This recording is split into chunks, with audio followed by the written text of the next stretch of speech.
Very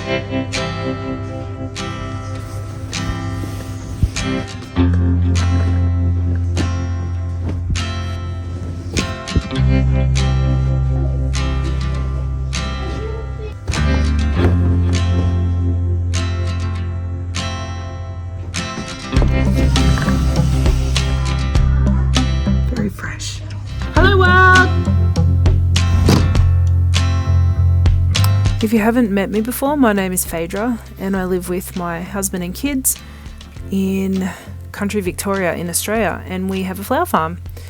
We also farm veggies, and we have just returned back from a trip to Mexico. Right now it is winter in Australia, and this is how our farm looks.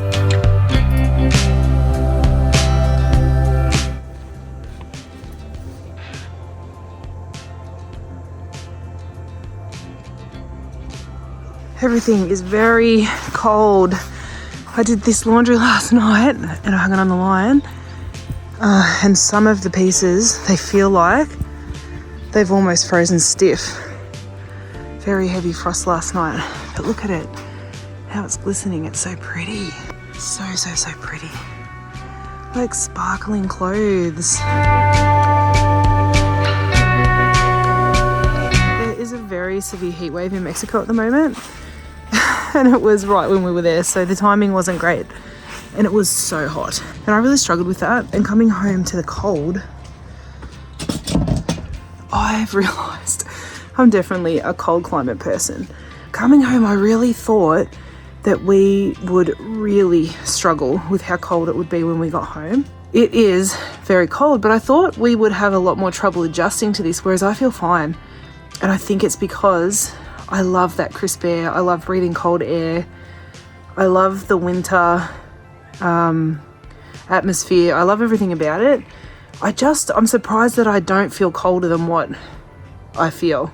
Something we really did notice though, we experienced what it was like to not be stressed. And we've been stressed for the past 4 years straight, almost 5 years. So that is what we need to work on now. We need to keep that feeling with us, look after ourselves better, and I think that's going to be the theme of this season here on the flower farm.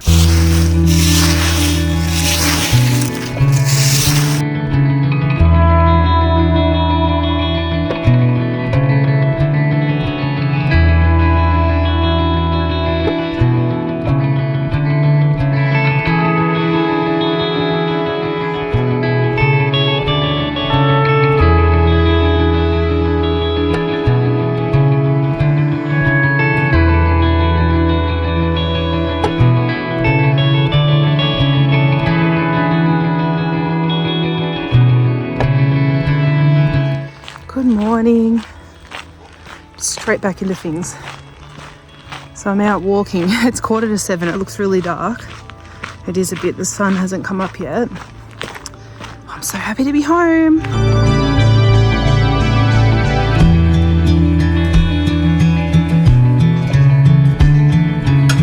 There's animals everywhere. If you think about it, there's been no humans on the property for almost 3 weeks. So the animals have kind of taken over.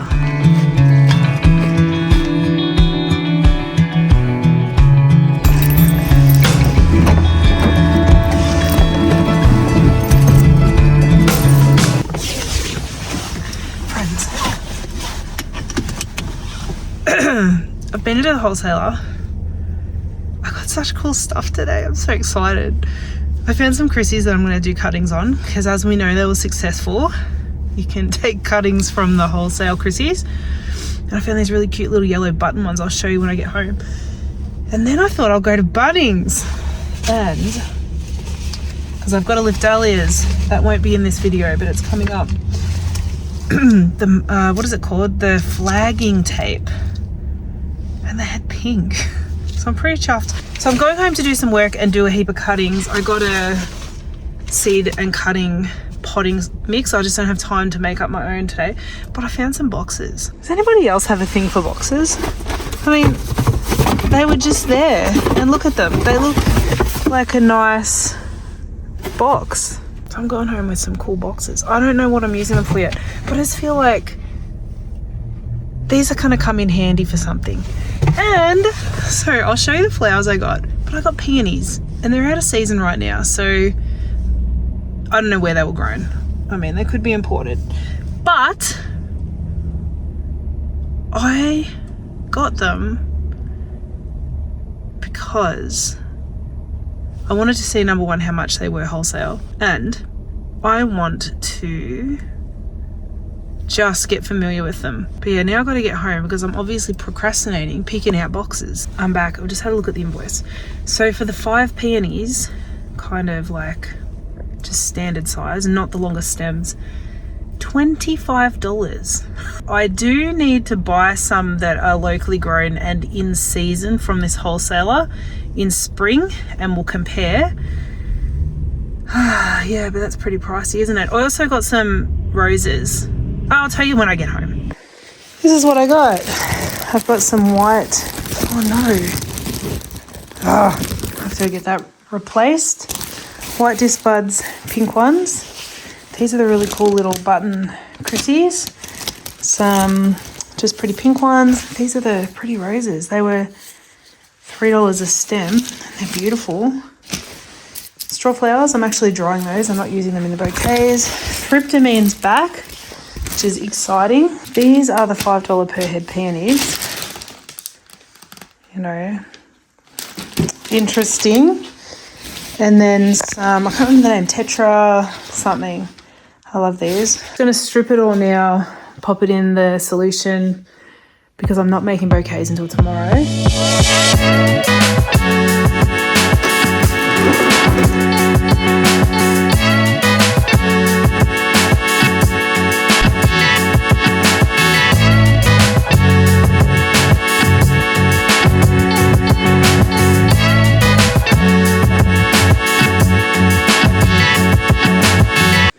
Finished.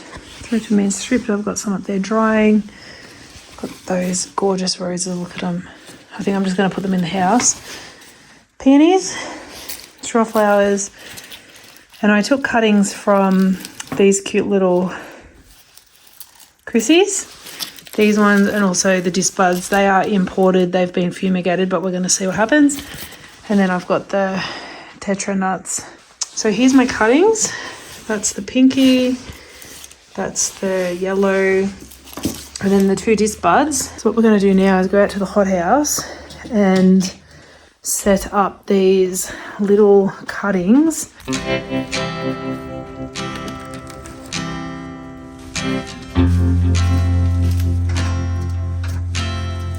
Something really important when you take cuttings is to remember which end is up and which end is down. And the way I do it is I cut the down on a slant and I cut the up on a straight. For a couple of reasons. It's just my way of remembering which way is up if things get mixed up or I drop them and they spill or something. But also the down, I've got a little bit more surface area because I use rooting hormone. So I'll dip each stem into this, and it's just a little bit more surface area to cover, and then I pop them in the holes. I was going to say pre-drill, but I pre-poke a hole so I'm not just wiping off all the hormone as I poke it through the soil, and then I'll just fill them all up. So I'm going to set these up now, label them, take the photos of what I've got. So I've got a little reference point for down the track, and then we start babying these.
cuttings are done. So I've got rose geranium. They were done before I left, so they should have root systems now, which is good. I've got rosemary because I want to start doing topiaries.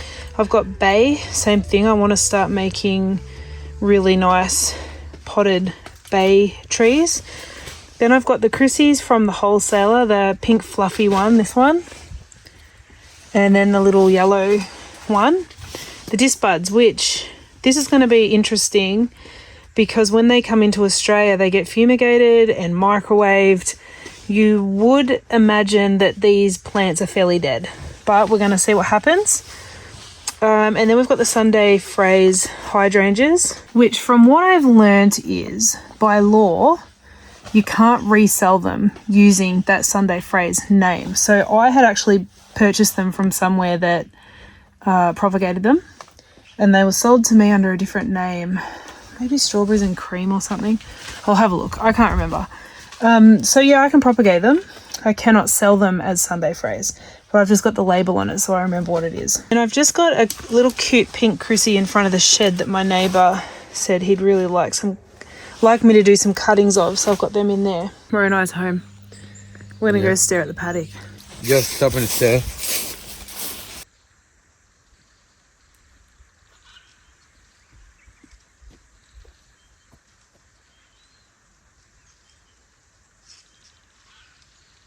We're happy to be back because we miss the farm, but it is kind of hard to get going, isn't it? It is. Look at the cabbages. They're like balling up into little balls. These are mini cabbages too. They're supposed to be mini cabbages, or? Yeah. And I've picked some broccoli. Supposed to be mini broccoli?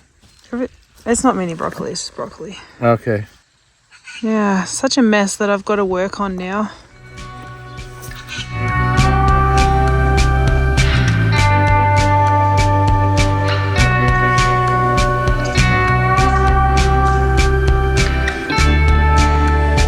We've got a whole heap of young wallabies and they're a little bit scared of us. So the adults are fine. They'll just sort of stay where they are when we walk past.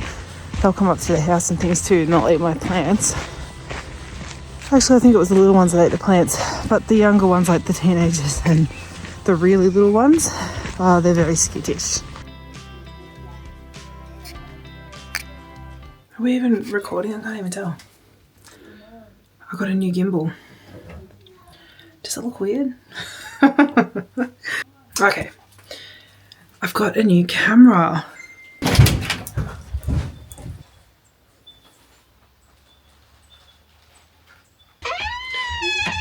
It's taking a little bit of getting used to though. It's a bit... We've kind of been hit with very weird jet lag. So we feel fine. I'm a bit sluggish in the mornings. I can still get up early. Like I'm still up sort of by 5:30, 6:30.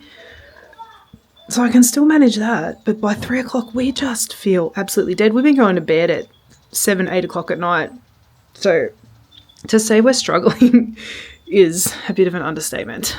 But anyway, I need to go out and pick some flowers. I've got to make some bouquets up for the servo. I've got to get back into that. And then we're going to work on these beds because tomorrow I need to go and pick up a load of horse manure and start prepping beds for winter. So that's what we're doing. So I've got a bit to do.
some sad news about the servo though. So these are the flowers. They look really good, but it is the last of what we've got.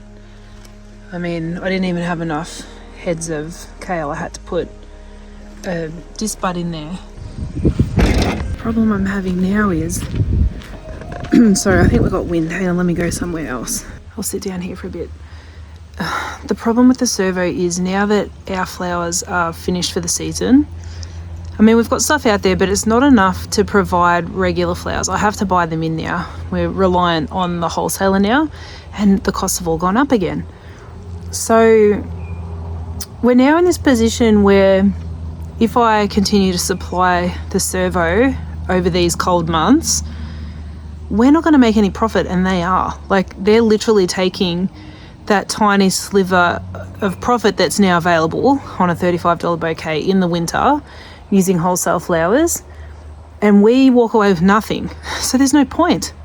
So I'm going to deliver these today and pretty much have to say, hey, this is the last lot of flowers until spring when our flowers kick off again.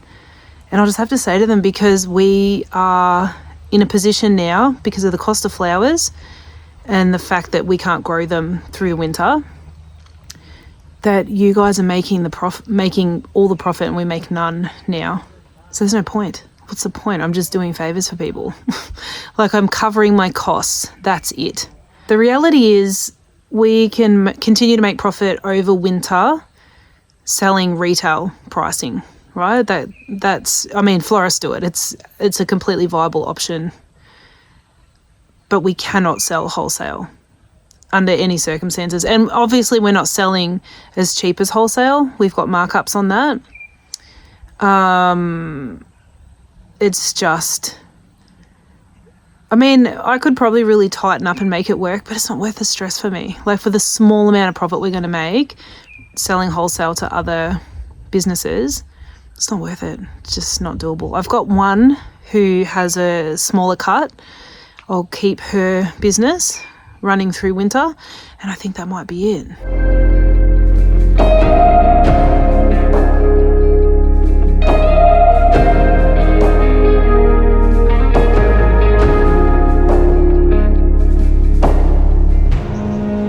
Done. So I really hope I got as much of that couch grass out as I could. Now what I'm going to do is go along and fill the bed up with leaves, and then tomorrow I'm going to get the manure and put manure on top of that. And over the next 3 months, in theory it should break down if it rains, otherwise I'm going to have to water it in. So this is actually what I want to do to all the spare beds over winter to prep them for spring. It's a lot of repetitive work, but it does look so nice. You can see how nice the soil has become. So this is this plot has been here for 3 years. These ones have been 4. This one's not looking too good. That one's all right over there. But yeah, this is 3 years and I'm still pulling out the grass. We'll eventually get there with the grass. It does eventually get to the point where you're on top of it and it's not taking over your flowers.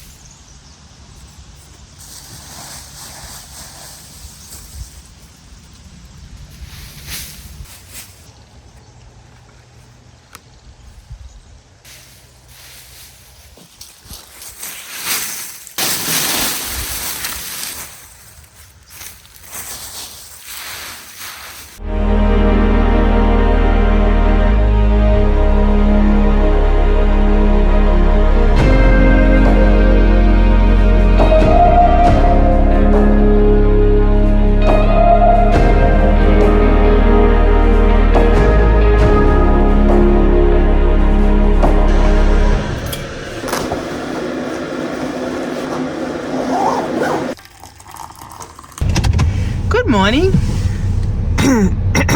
Why am I not going anywhere? Haha.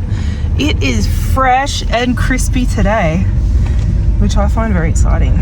Pretty chuffed about this. It still hasn't rained. It is very dry, but I'm not complaining because I can get so much more done when it's not raining. We are going to get to some point where we need some rain though. For now, I'm just going to pack the car because we've got a delivery to do. I'm back.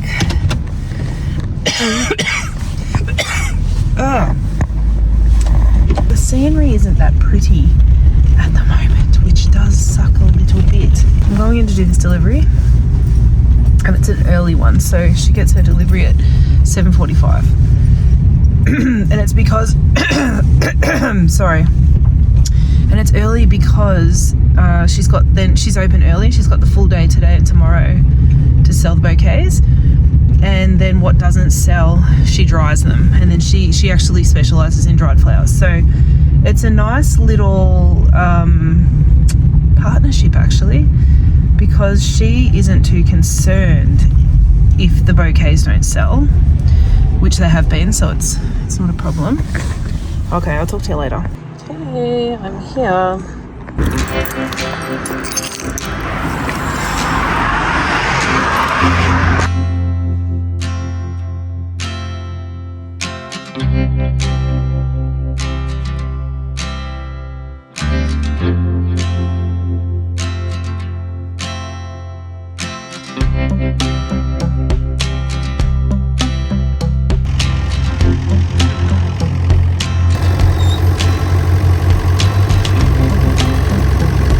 I'm back. So now what I'm doing is I'm putting this poo on top of that bed where I've put all the leaves. I'll give you a quick squeeze, and then I've got enough poo for 2 beds. So I've got the leaves on it, and the poo's going to go on top.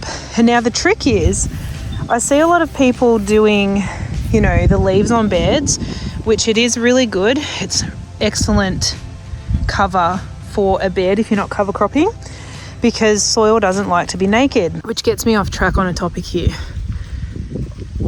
I don't know if it's Australia, if it's just Australia or if it's the world, but there's a naked gardening day where people get all excited about being naked in their gardens and they take photos and share it on social media. It's not my favourite day. But the thing is, it's a little bit ironic because our soils don't like being naked. Why are the gardeners? Anyway, so the thing is, yes, I can just leave the poo on top and just do nothing else all winter and then mix it in spring. But the better way to manage this is I put the poo on now, water it in, leave it for a couple of days, and then maybe once or twice a week I turn it. And that's actually going to make the leaves and the manure compost even further and turn the soil into something extremely beautiful, like, we want it to look like brownies. That's what we're going to do, because I have seen others just move the leaves out of the way because they didn't break down. And look, that could be a climate specific thing as well, but turning it into the soil is how you're going to get those leaves to break down quick enough to use it for next season. So let's get into it. Where is the wheelbarrow? That thought. We've got to find the wheelbarrow first. I've located one wheelbarrow, but it's not the one I want. Whoa, sorry. Oh, and this one's got some soil in it from an old pot, so I'll just chuck that in the garden. Friends, I've just had an idea. I've been walking out here, and earlier today I was thinking about plot 1, how the back end of plot 1 is in shade a lot. Like pretty much all of winter it's in shade, but also in summer, anything up the back there, it doesn't get as much sun as anywhere else. Had me thinking, well, that's where I'll put the hydrangeas. But I've since decided the perennials are not coming out here. I want to keep this as annuals. I'm building more garden beds around the house with all the perennials because I want it to look... Well, I'll talk about that in another video because it's a bit more of an in-depth topic. But then I was just walking out here thinking, what do I do about the back of the property, back of this plot 1? It's not ideal anymore. And then I thought, I'm looking for somewhere to put my shade structure. Why don't I put it out here?